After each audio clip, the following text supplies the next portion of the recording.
ça sera la dernière. Quatrièmement, et ça sera la dernière. Que risque-t-il exactement?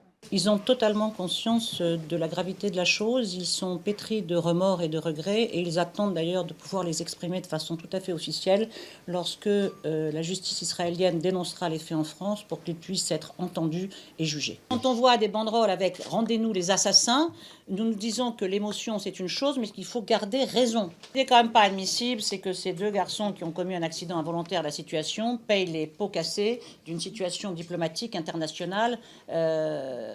Ça, on ne peut pas l'accepter. On ne peut pas l'accepter. Alors moi, vraiment, je peux vous dire que je suis plus que favorable au fait qu'ils soient en France et qu'ils soient protégés par la non-extradition, parce que ça prend des proportions qui font qu'en Israël, c'est évident, ils ne bénéficieraient d'aucune des garanties de la défense. Ils peuvent être jugés en France pour des faits commis à l'étranger. Et pour cela, il suffit que le ministre de la Justice israélienne dénonce les faits officiellement à la France.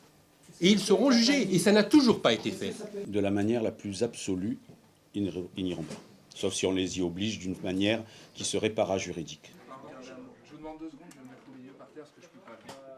Après certaines déclarations de Nicolas Sarkozy, après certaines